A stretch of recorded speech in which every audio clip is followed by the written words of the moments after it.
कोई भी मजा हो, खाने का, सोने का, भोगों का, घूमने फिरने का, रुपया पैसा का, गाड़ी बंगले का, कोई भी मजा हो, ये सब सपने की तरह है। आंख खुलते ही रात का सपना टूट गया और ये तुम्हारी आंखें जिस दिन बंद होंगी ना, ये दिन वाला भी टूट जाएगा। जब तक आदमी की आंखें खुली हैं तब। अच्छा ये बताओ, रियल आप समझो, आपके पास बहुत पैसा है, आपने किसी के झोले में यदि 250 ग्राम सोना हो और 4-5 लाख रुपए हो, तो वो आदमी अपने झोले को छाती से लगा के रखता है, हाँ या ना, ऐसे चिपका के। लेकिन ये बताओ कि जब वो सोएगा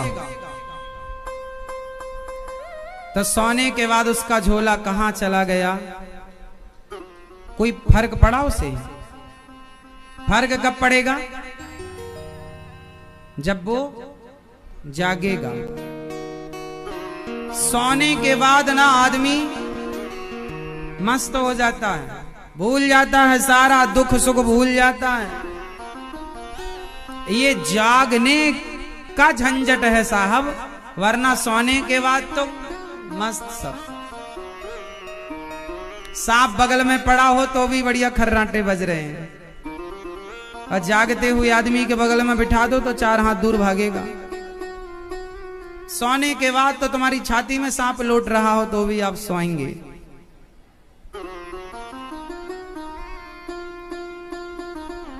आंख बंद है तो संसार से मन हटा है, आंख खुली तो फिर संसार में मन लगा।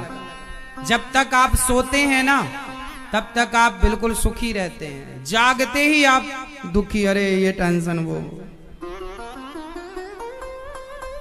इसलिए हम कहा करते हैं कि जैसे सोने में व्यक्ति सब भूल जाता है, उसी प्रकार जागते हुए भी यदि आप सब भूल सकें तो सोने वाला मजा जागते जागते आपको मिलने लग जाएगा। संत यही तो करते हैं, जो सुख आपको सोने में है वही सुख उन्हें जागने में है, क्योंकि वो उस स्थिति तक पहुंच गए।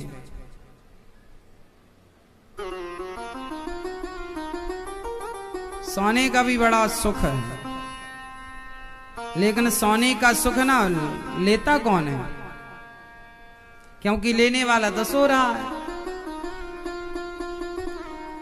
सोने में भी बड़ा मजा आया, ये भी तब पता चलता है जब आदमी जाग जाता है। आज सोने में बड़ा मजा आया, ये मजा तब पता चलता है जब आप सोचो कि जागने में यदि ऐसा मजा आ जाए तो कितना बढ़िया। और ये सुख तब मिलेगा।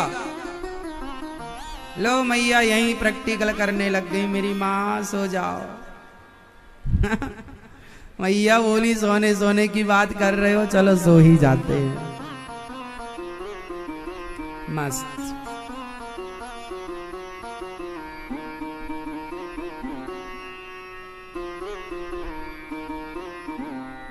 इसलिए कहता हूं, जो सोवत है वो खोवत है, जो जागत है वो पावत है। इसलिए आपको यदि परम आनंद चाहिए तो आप जागिए और जाग करके सोइए। सोइए मीन्स जैसे सोया हुआ सब भूल जाता है, ऐसे जाग कर आप संसार को भूलने की चेष्टा कीजिए, कोशिश कीजिए। जब ये संसार भूल जाएगा, एक कृष्ण याद रह जाएंगे, तब परम सुख की अनुभूति होगी,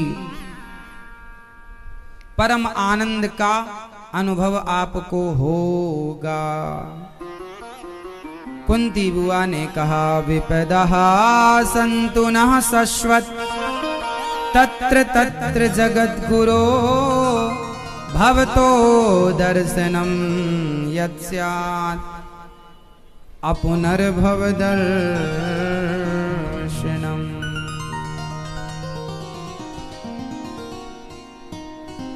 कुंती बुआ ने कहा, प्रभु जब से हमने होश संभाला, आपने पग पग में रक्षा की, लाक्षागृह में कौरवों ने बंद कर दिया, तब आपने रक्षा की। भरी सभा में द्रौपदी की साड़ी उतारी कौरवों ने, तब आपने रक्षा की। और अब तो कुंती बुआ ने कहा, हे नाथ मैं आपको कभी भूलूं नहीं। बस भगवान से भगवान का स्मरण मांगा है कुंती बुआ ने, भगवान से भगवान का स्मरण मांगा है कुंती बुआ ने, हे नाथ मैं आपको कभी भूलूं नहीं। इसके बाद भीष्म पितामह पर भगवान ने कृपा की। भीष्म पितामह बाणों की सैया पर लेटे थे। अच्छा बताओ, भीष्म पितामह को बाणों की सैया क्यों मिली? उत्तर दो मैया। ओ मेरी प्यारी मां, क्यों मिली बाणों की सैया? मैया जा रही हो गुलाबी मैया, टाटा तो कर लो, जल्दी आना मेरी मां। बताओ ओ मैया लाल, आप कहां चली?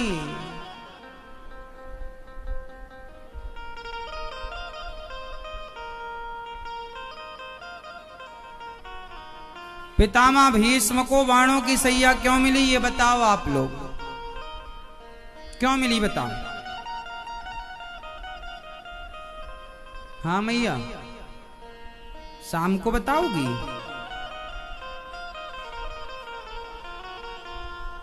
हाँ अच्छा, सांप को, हमें लगा शाम को बताऊंगी। अच्छा है। ओ पंचायती मैया खड़े होके पंचायत कर रही है, पीली मैया कहां जा रही हो मेरी मां?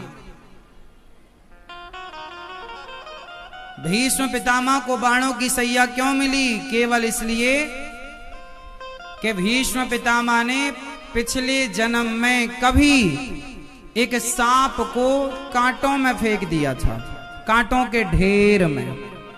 सांप मीन्स तड़पता हुआ सांप, घायल सांप, कांटों में फेंक दिया वो। अच्छा गलती उनकी नहीं थी, उन्हें लगा कि ये मरा हुआ है, पर वो सांप मरा हुआ नहीं था, बेहोश था, मूर्छित था, फेंक दिया। जब उसकी मूर्छा जागी, होश में आया सांप, तो कांटों की चुभन में और पीड़ित हो गया। पितामह भीष्म को भी उसी तरह कांटों की सैया मीन्स बाणों की सैया मिली। जैसी करनी वैसी भरनी, आज किया कल पाएगा। तो जैसा आप करते हैं वैसा आप भरते हैं। आपका कर्म जैसा होगा। आप स्त्रियां क्यों बनी? कुछ स्त्री हैं, कुछ पुरुष हैं, कुछ सुखी हैं, कुछ दुखी हैं, कुछ हंसते हैं, कुछ रोते हैं। क्यों? क्योंकि अपने अपने कर्मों के अनुसार संसार में सुख दुख, हंसना रोना मिलता है। अच्छा ये बताओ मेरी मां, कर्मों के अनुसार क्या क्या मिलता है? जल्दी बताओ। आपका जो पति है वो आपको, वही आदमी आपका पति क्यों बना? क्यों? क्योंकि उससे आपका पिछले किसी जन्म का हिसाब, ऋण बाकी था। यही पत्नी क्यों बनी? क्योंकि इससे आपका हिसाब बाकी था। यही बेटा क्यों बना? इससे आपका हिसाब बाकी था। यही बेटी क्यों बनी? इससे हिसाब बाकी था। तो आप कुल मिलाकर सबका हिसाब, ये गृहस्थी जो है ये सबका हिसाब किताब चुकाने का नाम गृहस्थी है ना मेरी माँ। पति जितने दिनों के लिए था उतने दिन रहा, हिसाब पूरा हुआ छुट्टी। पत्नी जितने दिनों के लिए थी रही, हिसाब पूरा हुआ छुट्टी। बेटा बेटी यही सब सिद्धांत चलता है। आपका पति बहुत अच्छा है, बहुत प्यार करता है आपसे। बताओ ऐसा क्यों मिला आपको पति? आपने बहुत अच्छे कर्म किए तो आपका पति आपको हर सुख देता है। आपने बहुत अच्छे कर्म किए, आपकी पत्नी आपको सुख दे रही। आपका कर्म ही आपकी पत्नी बनकर, पति बनकर, बेटी बनकर, बेटा बनकर सुख या दुख देता है। आपने बुरे कर्म किए तो बुरा कर्म पत्नी के रूप में मिल गया। एक आदमी आया, बोले महाराज मेरी पत्नी तो मुझे मारती है। हमने कहा अब क्या करो, चुपचाप पिटो। अब कर क्या सकते हो तुम? बोले क्यों पिटे हम महाराज जी? हमने कहा तुम्हारा पूर्व जन्म का हिसाब होगा, तुमने उसे मारा होगा पिछले जन्म में खूब, तो इस जन्म में वो पीट रही है, हिसाब बराबर हो रहा है, अब क्या करोगे? ऑप्शन भी तो नहीं है। पति मारे तो पत्नी को क्या? एक पत्नी आई मेरे पास, महाराज बहुत मारता है मेरा पति, क्या करें? अब क्या कर सकते हैं? जो कर्म दंड है भोगना पड़ेगा, हंसते भोगो रोते भोगो। को ना काहू को सुख दुख कर दाता, निज कृत कर्म भोग सब भ्राता। पेड़ बोए बबूल का तो आम कहां से आए? जो आप करते हैं वही आप भरते हैं। कल का किया आज मिल रहा है, आज का किया कल मिलेगा। सिंपल है, लेकिन लोग समझते कहां हैं, है ना? नहीं समझो तो नहीं समझो, मिलेगा तब समझ लेना। आज कोई फुटपाथ पर सो रहा है, किसी को खाने को रोटियां नहीं हैं, कोई 56 भोग, बड़े बड़े घरों में बड़े बड़े सेठों के यहाँ, बड़े बड़े लोगों के यहाँ आजकल कुत्ते बढ़िया बढ़िया बिस्किट खा रहे हैं। हमारा तो पार्ले जी खा खा के बचपन बीता, पार्ले जी भी नहीं मिलता था ठीक ठीक। पार्ले जी से भी कई गुना महंगा बिस्किट कुत्ते खा रहे हैं। क्यों? हम लोग तो बहुत परेशान होते थे, तब 5 रुपए जुटाते थे बचपन में, और 5 रुपए हुए तो तुरंत गए तो पार्ले जी लेके आ गए और खाए बढ़िया चाय में मस्त। मैया ओ मेरी प्यारी माँ, सो जाओ मेरी माँ।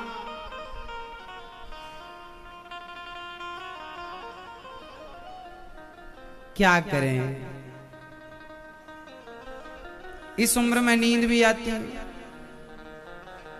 रात को नहीं आती, दिन में आती।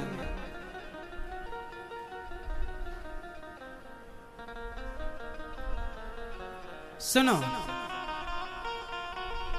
कलयुग है, इसलिए हम आपसे कह रहे हैं कि जो आप कर्म करेंगे अच्छा या बुरा वो आपको मिलेगा।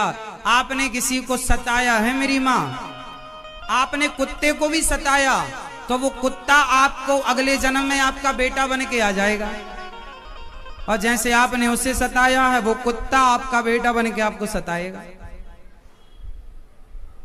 आप किसी को भी सताएंगे, भोगना पड़ेगा साहब। ये ईश्वर का थोड़ा न्याय थोड़ा टेढ़ा है, तो क्या करें, भगवान ऐसे ही हैं। अब क्या करो, भगवान का हिसाब किताब कुछ ऐसे ही चलता रहता है। इसलिए हम आप लोगों से कह रहे हैं गलत ना करना मेरी माँ। ये जो कर्म दंड है, आपका बेटा जैसा भी है वो ईश्वर का दिया कर्मों का फल है। इसलिए यदि बेटा अच्छा है तो भगवान का चिंतन करो, बेटा बुरा है तो भी भगवान का, क्योंकि ऑप्शन नहीं। हाँ,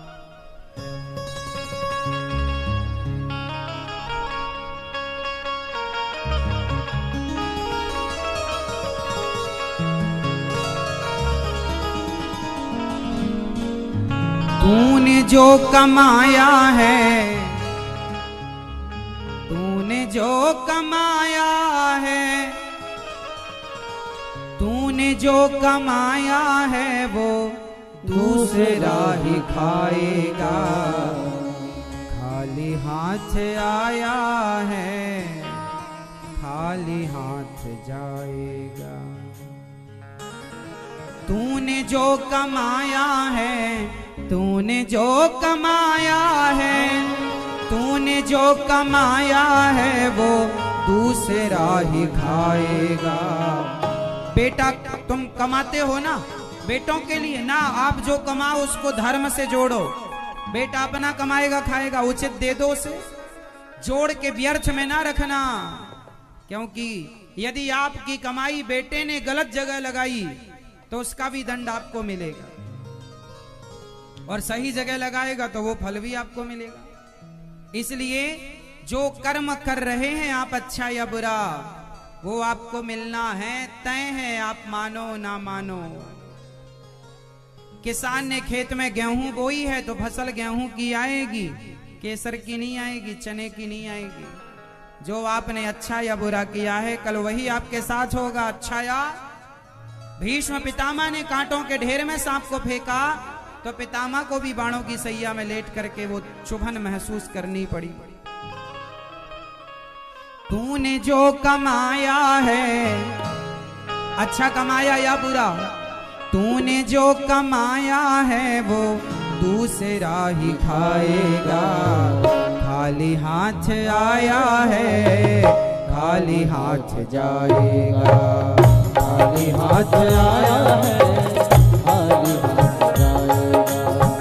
तूने जो कमाया है, तूने जो कमाया है, तूने जो कमाया है वो दूसरा ही खाएगा। खाली हाथ आया है, खाली हाथ जाएगा। खाली हाथ आया है, खाली हाथ जाएगा। हरी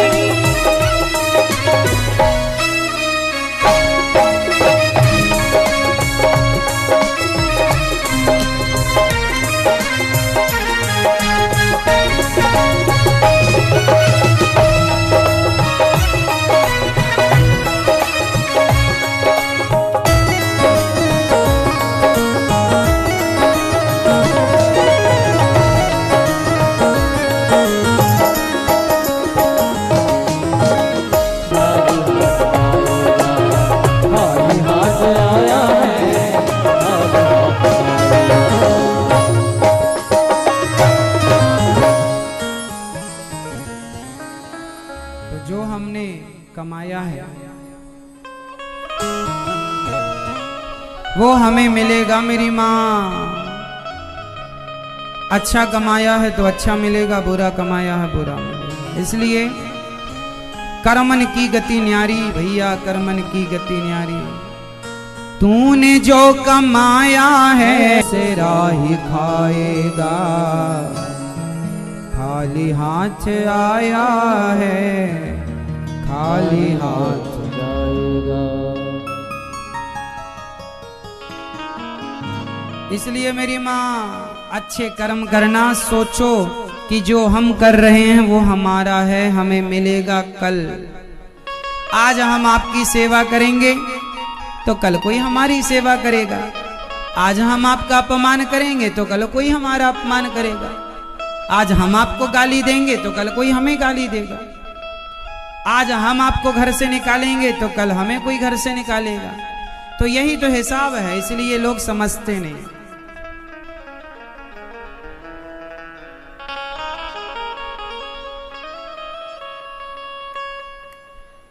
हैं? ये संसार में देखा आपने मैया, ओ मेरी माँ बैठो मेरी माँ। संसार में देखो कोई सुखी होता है, कोई दुखी होता है। हमने जग किया जब तस्वीर देखी, एक हंसता है 10 रोते हैं। हमने जग किया जब तस्वीर देखी, एक हंसता है रोते हैं। ये संसार में कैसे लोग रहते हैं जरा सुनो। एक धनवान है, एक कंगाल है। अच्छा बताओ, कोई धनवान है कोई कंगाल है, बताओ क्यों? कोई अमीर कोई गरीब क्यों होता? सब एक से क्यों नहीं होते? या अमीर ही अमीर हो या गरीब ही गरीब हो? कोई अमीर गरीब क्यों होता है बताओ? जो जैसा किया है आज उसे वैसा मिल रहा है।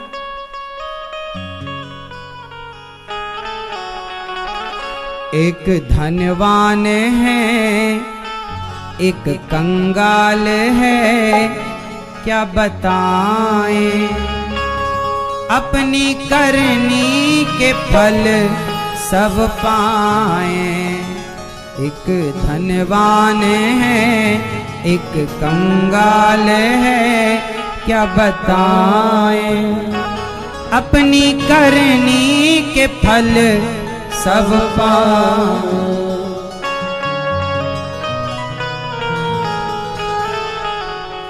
एक महलों में रहती है रानी, एक महलों में रहती है रानी, एक कुटिया की कहती कहानी।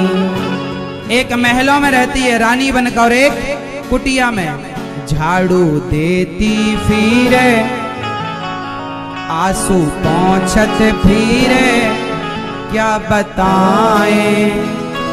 अपनी करनी के फल सब पाए। एक धनवान है एक कंगाल है, क्या बताएं। अपनी करनी के फल सब पाए। हर व्यक्ति क्या पाता है अपने करनी के? एक सोने की थाली में खाता, एक रोटी का टुकड़ा न पाता। हाथ जोड़त फिरे, हाथ जोड़त फिरे, आंसू पोंछत फिरे, क्या बताएं। अपनी करनी के फल सब पाए। एक सोने की थाली में रोटी खाता और एक को टुकड़ा भी नसीब। ये सब क्या है? ये सब क्या है मेरी माँ? कर्म दंड है, करनी के फल हैं। एक मोटर की करता सवारी, एक सड़कों पर फिरता भिखारी। भीख मांगत फिरे, हाथ जोड़त फिरे, क्या बताएं। अपनी करनी के फल सब पाए। एक फूलों की सेज पर सोता, एक फूलों की सैया पर सोता। फूलों की सैया, फूलों का बिस्तर है। एक फूलों की सेज पे सोता, सेज मीन्स बिस्तर। एक फूलों की सेज पे सोता, एक टूटी सी खटिया को रोता। जैसी करनी करे वैसी भरनी भरे, क्या बताएं। अपनी करनी के फल सब पाए। एक धनवान है एक कंगाल है, क्या बताएं। अपनी करनी के फल सब पाए। करनी का फल तो मिलेगा। मेरी माँ बैठ क्यों नहीं जाती हो मेरी माँ? अच्छा पैरों में दर्द है तो इस तरफ आके कुर्सी में बैठ जाओ। जाओ किनारे किनारे, भैया बैठाल दो कुर्सी में इनको, जाओ। तो मेरी माँ, हर व्यक्ति अपने कर्म दंड भोग रहा है। क्या भोग रहा है?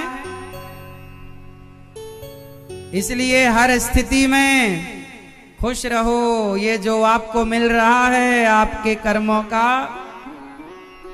कभी किया होगा तो भोगना पड़ेगा। इसलिए रोते रोते ना भोगो, हंसते हंसते भोगो। हंसते हंसते कट जाए रस्ते, जिंदगी यूं ही ऐसे चलाओ जिंदगी। थोड़ा हंसते रहो, थोड़ा मुस्कुराते रहो और चलते रहो, क्योंकि ये सब हमें भोगना पड़ेगा। कोई ना भोगेगा, ना पत्नी भोगेगी ना बेटा भोगेगा। जिसने किया है, पत्नी बेटा कितने भी अच्छे हों पर कर्म दंड तो आपको ही भोगने हैं। तुम्हारे पाँव में कांटा लगा है, सब लोग खड़े हो सकते हैं, डॉक्टर अच्छा ला सकते हैं, दवाई अच्छी दे सकते हैं, दर्द तो हमें ही भोगना पड़ेगा, इसलिए भोगो।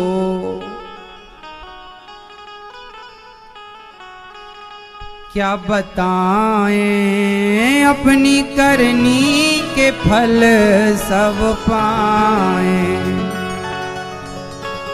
भगवान ने पितामह भीष्म को बाणों की सैया पर देखा।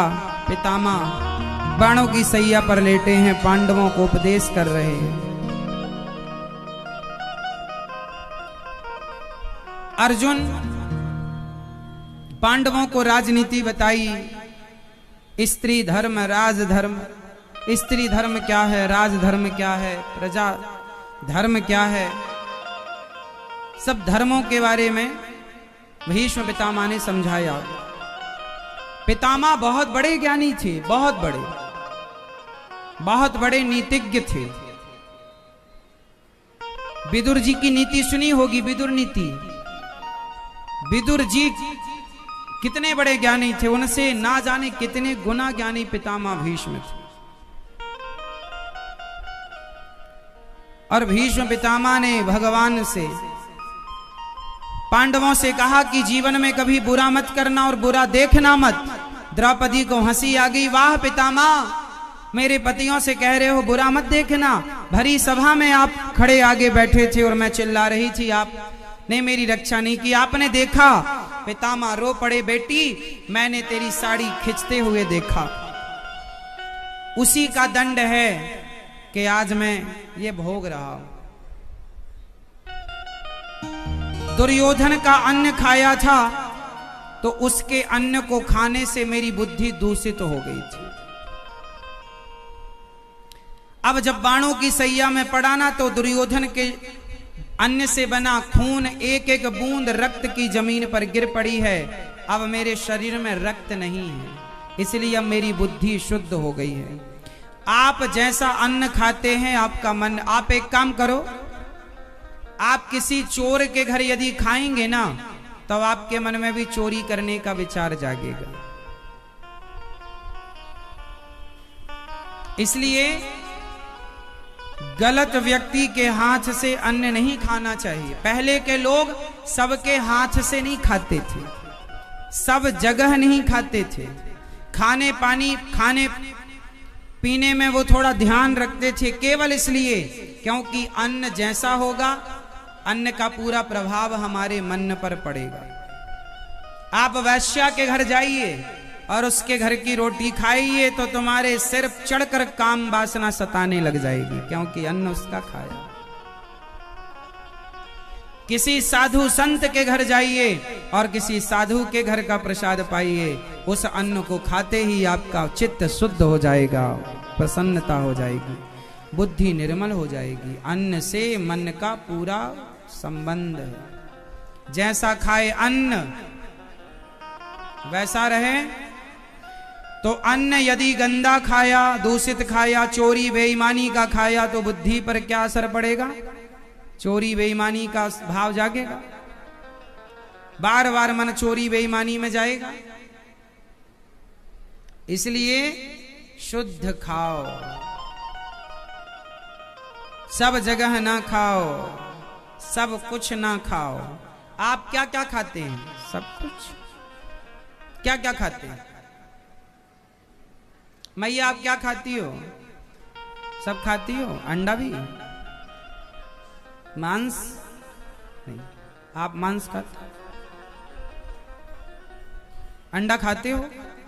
अंडा खाते हैं। मुर्गी? मुर्गी नहीं। बकरा बकरी, सुअर, आदमी, केवल अंडा। तो अंडा खाना अच्छा काम है क्या? अंडा खाना सही है? सही है अंडा खाना? अंडा कौन है? मुर्गी का कौन है? बच्चा है। आप ना खाते तो उससे क्या निकलता? मुर्गी का बच्चा। मतलब आप किसी के बच्चे को खा रहे हैं। आप खाते हो अंडा? मैया आप अंडा खाती हो? मेरी माँ बेटा आप अंडा खाते हो? अंडा अंडा खाते हो? सही। कितने अंडे खा लेते हो रोज? 2, 4, 6? 2 रोज। कौन लाके देता? पापा, मम्मी? पापा? कौन है पापा आपके? कहाँ है पापा? कहाँ आपके? यहां नहीं आई घर में? माँ कहाँ आपकी? अरे अभी तो कह रही थी नहीं मैं तो नहीं खाती।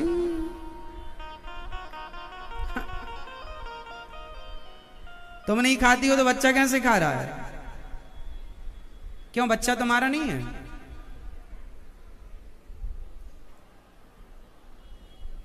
बेटा अंडा खाना सही बात है। अंडे के अंदर कौन रहता है? अंडे के पूरे भीतर कौन है? मुर्गी का बच्चा। यदि आप ना खाते तो बच्चा निकलता कि नहीं? छोटा सा, हाँ या ना? उसी तरह जैसे आपके लिए आपका बच्चा प्रिय है, आपको आपका बेटा अच्छा लगता है, उसी तरह मुर्गी को भी तो मुर्गी का अंडा उसे अच्छा लगता है। वो उसे सेकती है, फिर उससे बच्चा निकलता है, वो बड़ा प्यार करती है अपने बच्चों से। माँ है ना मुर्गी भी, स्त्री है ना वो भी, मादा है। तो स्त्रियां तो कम से कम उस मादा स्त्री का दर्द समझें, एक बच्चे की पीड़ा समझें। तुमसे तुम्हारा बेटा कोई दूर करे तो कैसा लगेगा? क्यों ये पाप? केला क्यों नहीं खाते आप? एप्पल क्यों नहीं खाते आप? क्यों नहीं आप बादाम, काजू, पिस्ता, रबड़ी, रसमलाई और 56 भोग क्यों नहीं खाते? क्यों तुम गंदी गंदी चीजें, किसी की हत्या करते हो, किसी बेजुबान जीव को मारते हो? क्यों क्यों क्यों? क्या फायदा है? जैसे आज तुमने बकरे को मारा, बकरी को मारा, फिर वो किसी जन्म में तुम्हें मार के ये ऋण चुकाएंगे, ये भी तो हिसाब खड़ा हो गया ना, एंट्री खड़ी हो गई। चुकाओ। मुर्गी के लोग पंख कैसे नोचते हैं, कितना चिल्लाती है बेचारी, कौन सुनने वाला है? निर्दयी हो गया है आज का आदमी। हम हिंदू लोग, भारतीय लोग ऐसे थे कि हम लोग चींटी को भी नहीं मारते थे। चींटी को भी दाना, आटा डालने की परंपरा हमारे भारत में रही। और आज वही हिंदू देखो किस तरह बड़ी निर्दयता से कैसे बकरी को और बकरे को और मुर्गा और मुर्गी और मछली को तड़पा तड़पा के मारते हैं, केवल इसलिए कि आपको अच्छा लगता है। भाई तुम्हारी जवान को क्या हो गया है? अपनी जवान, अपनी जीभ को इतना भी स्वतंत्र ना करो कि जो चाहे वो करे। अरे जवान को भी स्वाद भी वो चीजें दो खाने को जो अच्छे हों। अब तुम्हारे को खाना है मुर्गी, तुम्हें अच्छी लगती है, स्वाद अच्छा लगता है, तो किसी की हत्या इसलिए कर दोगे कि आपको खाना है? शेर को भी तुम्हारा मांस बहुत अच्छा लगता है, तो क्या तुम अपने आप को काट के शेर के हवाले कर दोगे? जैसे आपको मुर्गी खाना अच्छा लगता है, जैसे आप में से कुछ लोगों को बकरा बकरी खाना अच्छा लगता है, उसी प्रकार शेर को आदमी खाना अच्छा लगता है। शेर क्या खाता है? इंसानों को भी खा सकता है। यदि तुम चाहो तो अपने आप को दे दो शेर को, खा ले भैया। आपको दर्द होगा कि नहीं जब शेर आपको मारेगा, काटेगा, फाड़ेगा? दर्द होगा।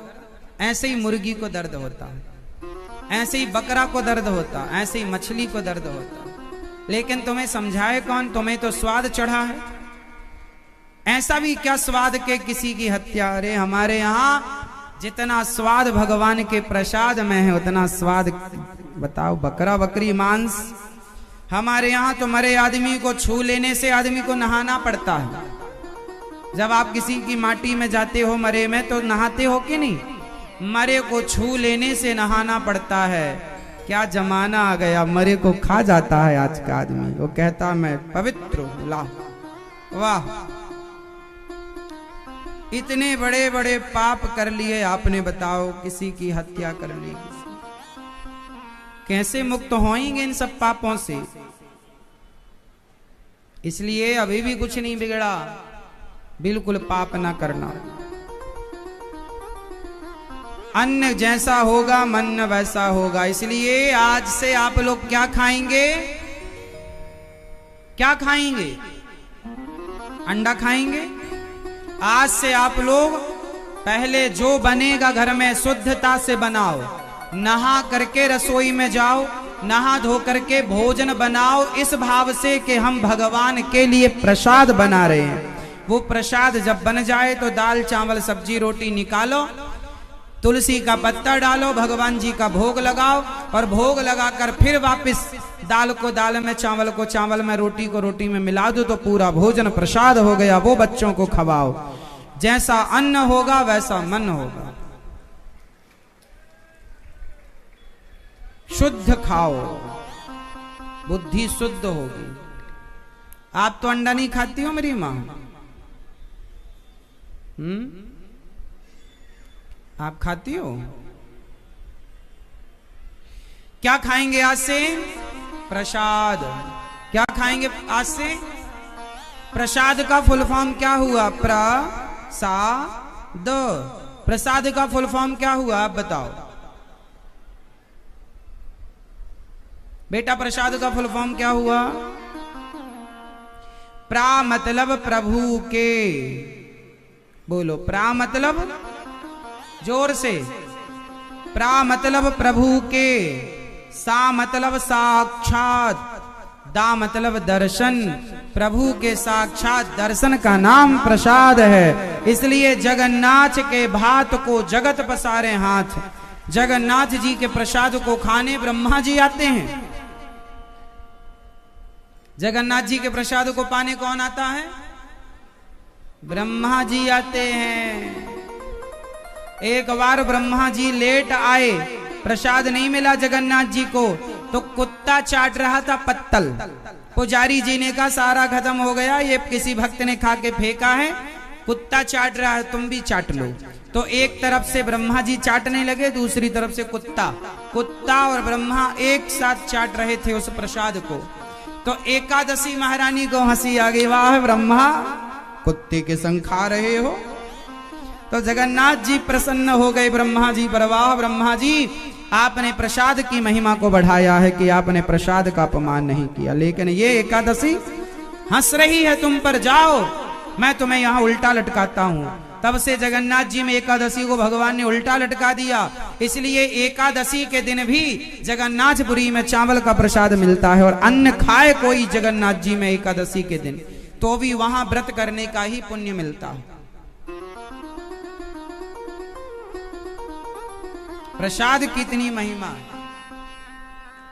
इसलिए एकादशी के दिन कोई जगन्नाथपुरी में पेट भर के खाए तो भी उसे एकादशी करने का पुण्य मिलता है। और जगन्नाथपुरी कहां से शुरू होती जानते हैं? जगन्नाथ भगवान का मंदिर और मंदिर का झंडा ध्वज, जहां से तुम्हें ध्वज दिखाई पड़े, जहां से, वो क्षेत्र जगन्नाथपुरी का है। जहां से ध्वज दिखाई ना पड़े वहां से पुरी की सीमा समाप्त।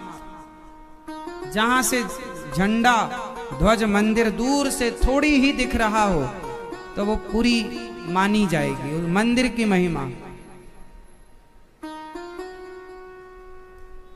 इसलिए प्रसाद खाओ। भीष्म पितामह की बुद्धि भी गलत अन्न से बिगड़ गई। गलत आदमी के अन्न से बुद्धि भ्रष्ट हो गई। क्या हो गई मेरी मां? बुद्धि भ्रष्ट हो गई। इसलिए आप लोग अच्छा अच्छा खाओ, भोग लगाओ ठाकुर जी को। गौरी गोपाल भगवान की रसोई,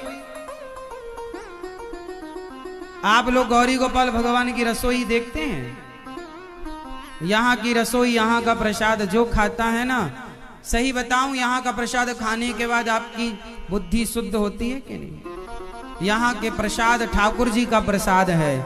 यहाँ का प्रसाद अपने आप में औषधि है। तमाम प्रकार का भगवान कृपा करते हैं प्रसाद खाने के। ये प्रसाद की जो महिमा है, गौरी गोपाल भगवान जी का प्रसाद ही आप लोग पाते हैं। जो यहाँ पे मिलता है आपको।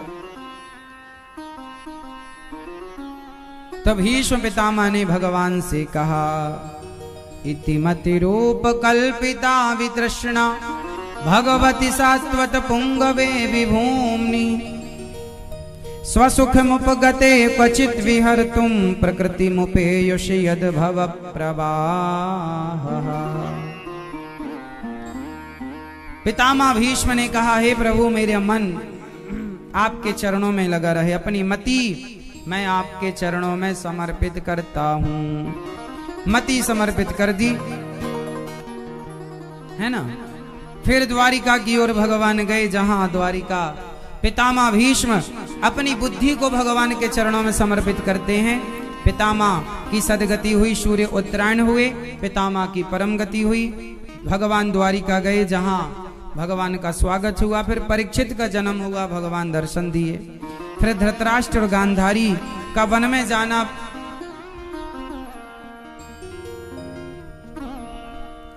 भीम भैया धृतराष्ट्र और गांधारी का वन में विदुर जी महाराज उन्हें लेकर गए और परीक्षित दिग्विजय करते हैं। जब भगवान अपनी लीला पूरी करके जाने लगे तो भक्तों ने कहा, प्रभु हम कैसे रहेंगे आपके बिना। भगवान बोले, हम जा नहीं रहे, हम तो भागवत में समाएंगे और जो जब जब भागवत सुनेगा तब तब उनका दुख दूर करने आएंगे। इसलिए अभी 28 तारीख से फिर भागवत जी की पोथी पाठ बैठेंगी। आप लोग भी अपने कल्याणार्थ भागवत जी का सुंदर पाठ पोथी पाठ अपने लिए बिठाकर अपने कल्याणार्थ कर सकते हैं, घर के पूर्वजों की सुख शांति और आनंद के लिए। भगवान के जाते ही कलयुग आ गया और कलयुग ने राजा परीक्षित ने एक दिन पांचवा पांडव स्वर्गारोहण के लिए निकल गए। भगवान के जाते ही कुंती बुआ भगवत धाम चली गई। धृतराष्ट्र गांधारी ने शरीर पूरा किया। जब भगवान चले गए तो कलयुग राजा बने। कलयुग ने जब चले गए परीक्षित राजा बने कलयुग के, और कलयुग को रहने के 4 कमरे बनवाए। परीक्षित राजा बने और कलयुग को रहने के 4 कमरे बनवाए। कलयुग कहां कहां रहता है? द्यूतम पानम स्त्रियः सूना।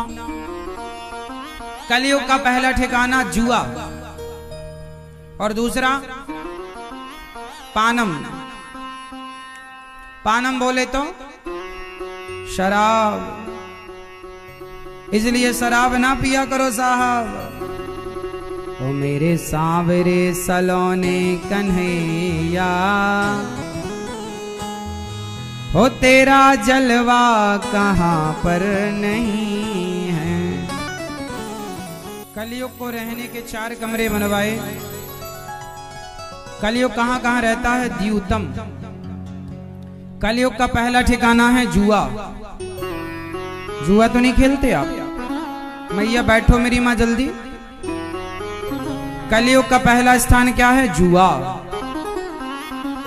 जुआ ना खेलना बिल्कुल।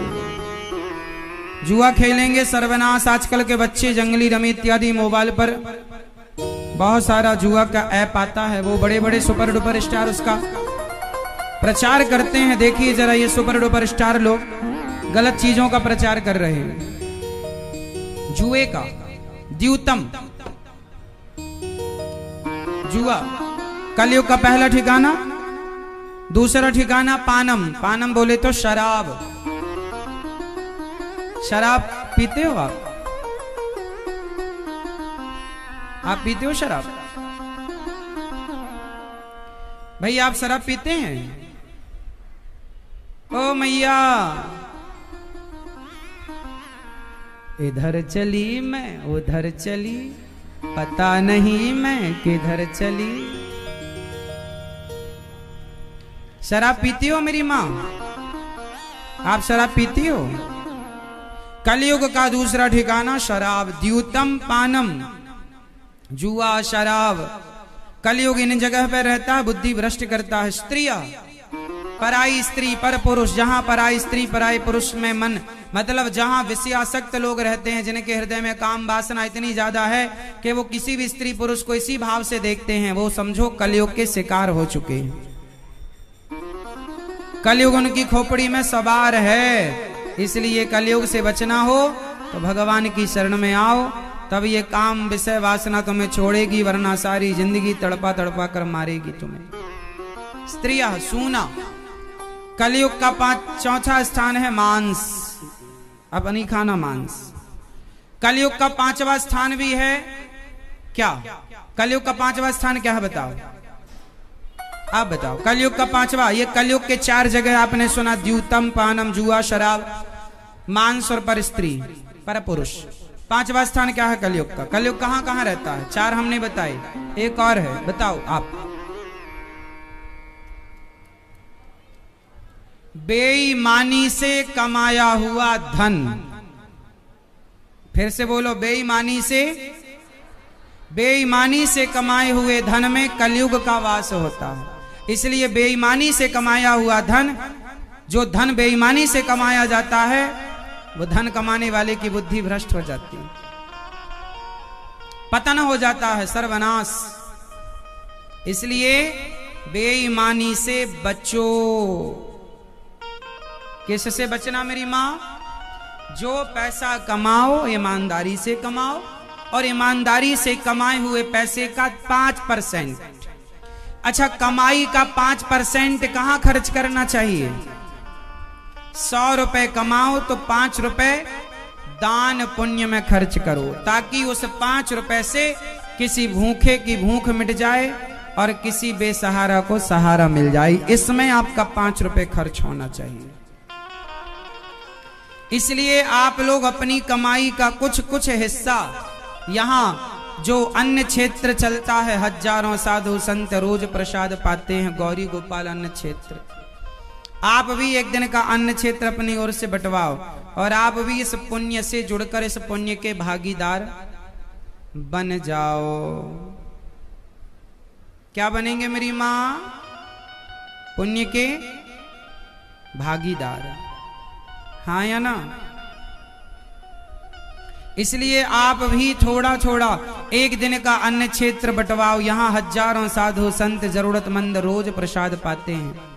आपकी बेटी बेटे का जन्मदिन आए, शादी की तिथि आवे, सालगिरह आए और पूर्वजों की कोई पुण्य तिथि आए, तो जरूर एक दिन का अन्न क्षेत्र बंटवाओ। ये भजन करने वाले साधु संत आपकी रोटी खाएंगे, आपको आशीर्वाद दुआएं मिलेंगी और आप इस पुण्य के अधिकारी बनेंगे। अन्नदान से अपने आप को जोड़िए मेरी मां, ठीक है ना? यहां पर सेवाएं चलती हैं, हमें अच्छा लगता है कि चलो कुछ अच्छा हो रहा है। धन का सही उपयोग तो यही है ना, किसी भूखे को रोटी मिल जाए। अपना पेट तो सब भर रहे हैं, अपने लिए सब कमा रहे हैं, आप लोग तो जोड़ भी रहे हैं बहुत सारा। जोड़ो जोड़ो जोड़ो, हाँ बेटा बेटी के लिए जोड़ रहे हैं सब। इतना भी क्या जोड़ना, बेटा बेटा अपना कमाएगा खाएगा, तुम अपने हाथ से दान पुण्य करो। ये तुम्हारा बेटे को तुम 1 करोड़ देकर जाना तो भी कुछ ना होगा, पर किसी भूखे को 1 रोटी भी खवा के जाओगे तो भूखे को खवाने का पुण्य तुम्हें ऊपर मिलेगा। बेटे को करोड़ों देने का कोई लाभ नहीं मिलेगा, तुम्हें पुण्य नहीं है। वो बेटे को दो, पर जीवन में कुछ 10-5% की कमाई पुण्य से। आप अपने क्षेत्र में भी पुण्य के काम करो, गौशाला बनवाओ। आप लोग पैसा है आपके पास, आप भी अपने क्षेत्र में वृद्ध माओं की सेवा करो। आप भी अपने क्षेत्र में कुछ पुण्य के काम स्टार्ट करो। और यहाँ गौरी गोपाल आश्रम में तो चल ही रहे हैं, आकर देखो और इन सेवाओं से आप भी जुड़ो। यहाँ रसोई चलती है, पूरे भारत देश की सबसे बड़ी रसोइयों में एक रसोई, 5वें नंबर की रसोई। कोई भी आए भरपेट भोजन मिलता है सबको। ये बात सही है कि झूठी है? किस किसने प्रसाद लिया गौरी गोपाल अन्न क्षेत्र का? प्रसादी सेवा किसने ली? रसोई का प्रसाद लिया ना, यहाँ की रसोई का। अच्छा है या नहीं? सबको मिलता है, कोई पैसे तो नहीं लगते, कोई शुल्क नहीं है। भारत देश की गिनी चुनी रसोइयों में एक रसोई है गौरी गोपाल जी की रसोई। अभी तक जब से रसोई शुरू हुई है अभी तक करोड़ों लोगों ने प्रसाद पा लिया। यहां रोज 30,000 लोग प्रसाद पाते हैं। कितने लोग? 30 से 40,000 लोग पर डे नित्य प्रसाद। ये 12 महीने की सेवा। आप भी अपनी ओर से एक दिन का प्रसाद बंटवा सकते हैं सेवा से जुड़कर, कि हमारी ओर से भी एक दिन का प्रसादी भक्तों को मिले, जरूरतमंदों को मिले। अन्नदान, तीर्थ आए, वृंदावन आया कोई भी भक्त। अब वृंदावन कोई भी आता है, कहीं भी आता है, पर प्रसाद पाने रसोई में आता है। ये अच्छी बात है ना, कि कोई भूखा नहीं सो रहा है। अब तो आपका सहयोग और आशीर्वाद से ये रसोई है। अन्नदान, एक दिन का लंगर, एक दिन का प्रसाद, एक दिन का भंडारा अपनी ओर से जरूर कराइए और आप भी जुड़ जाइए इस नित्य की सेवा से। यहां पर गुरुकुल का निर्माण हो रहा है। गौरी गोपाल गुरुकुल। किसका निर्माण? गौरी गोपाल गुरुकुल यहां बनने जा रहा है, जहां पर बच्चे रह करके पढ़ेंगे। ये गौरी गोपाल गुरुकुल है जिसका काम चालू है और आप भी देख रहे हैं। ये गौरी गोपाल गुरुकुल का निर्माण अभी, ये गौरी गोपाल गौशाला भी है। आप भी गौशाला और गुरुकुल का यह निर्माण कार्य देख सकते हैं। और आप भी बच्चों के लिए अभी इसी तारीख से, मतलब 1 जुलाई से, अभी आज जून चल रहा है ना, ये 1 जुलाई से बच्चों का प्रवेश हो जाएगा। 100 बच्चे इस बार रहेंगे। 100 बच्चे पूरे हो चुके हैं। 1 तारीख से गुरुकुल स्टार्ट हो रहा है, तो आप भी जरूर दर्शन कीजिएगा। और आप भी बच्चे यहां रहेंगे। इस बार 100 बच्चे रहेंगे। अगले साल थोड़ा भी काम चल रहा है ना, अगले साल तक पूरा काम हो जाने पर 500 बच्चे रहेंगे और उसके बाद 1000। इस साल 100 बच्चे पढ़ेंगे गुरुकुल में, अगले साल 500 बच्चे पढ़ेंगे, उसके अगले साल 1000 बच्चों का गुरुकुल तैयार होके बच्चों की सेवा करेगा। इस गुरुकुल से देश का क्या फायदा है? इस गुरुकुल से देश का ये फायदा होगा कि यहाँ गुरुकुल में पढ़े बच्चे देश के उत्थान में, वहां पढ़ने वाले बच्चों को ये सिखाऊंगा कि बेटा अपने लिए काम मत करो, अपने परिवार के लिए काम मत करो, देश के लिए काम करने का भाव रख के काम करो और ऐसा काम करो ईमानदारी से। यहाँ से पढ़े बच्चे इतिहास रचेंगे, देश का नाम रोशन करेंगे। और मैं केवल गुरुकुल इसलिए चाहता हूं कि दुनिया को ये बता सकूं कि पढ़ाई का स्तर क्या हो सकता है। हमारे देश के बच्चों को पढ़ने के लिए अमेरिका, लंदन, जापान जाने की जरूरत नहीं। हमारी अपनी भारतीय शिक्षा इतनी डेवलप थी है, इतनी श्रेष्ठ है कि सारी दुनिया यहां पढ़ने आया करती थी एक जमाने में। यहां के आदमी को पढ़ने के लिए बाहर नहीं जाना पड़ता था। जैसे गुरुकुल चाणक्य के जमाने में होते थे, गुरुकुल में भगवान राम पढ़ने गए, वैसे ही गुरुकुल की मैंने कल्पना की है और उसी को साकार रूप आपके प्यार और आशीर्वाद और सहयोग से दिया जा रहा है। अब 1 तारीख से, अभी आप जब लोग गुरु पूर्णिमा के पावन पर्व में आप आएंगे तो मैं आप सभी को गौरी गोपाल गुरुकुल का दर्शन कराऊंगा, गौरी गोपाल गुरुकुल का, और आप लोग दर्शन कीजिए। और बच्चे जो रहेंगे, एक ड्रेस रहेगी धोती कुर्ता, सबके माथे पर तिलक रहेगा और सभी लोग सवेरे 4 बजे जागेंगे। यहाँ रहने वाले बच्चे सवेरे 4 बजे जागेंगे और 4 बजे जागकर सबसे पहले वह संध्या करेंगे, सूर्य भगवान को एक साथ अर्घ देंगे, खड़े होकर सूर्याय नमः एक साथ 100 बच्चे अर्घ देंगे। सवेरे गायत्री का जाप करेंगे, इसके बाद उनकी पढ़ाई स्टार्ट होगी। और पढ़ाई पहली क्लास वेद की होगी, फिर व्याकरण की होगी, फिर न्याय की होगी, फिर साइंस की होगी, फिर इंग्लिश की होगी। इस तरह से बच्चे अपने सब्जेक्टों को पूरा करेंगे। और शाम के समय आधा घंटा नित्य बच्चे कीर्तन करेंगे, रोज कीर्तन करेंगे। भगवद गीता का पाठ यहाँ पढ़ने वाले बच्चे को भगवद गीता के 700 श्लोक याद हो जाएंगे, पूरे श्लोक। गीता का प्रत्येक श्लोक अर्थ सहित याद रहेगा उन्हें सारी जिंदगी के लिए। गीता के श्लोकों का नित्य पाठ होगा, अपने आप उन्हें याद करना नहीं पड़ेगा, हो जाएगा।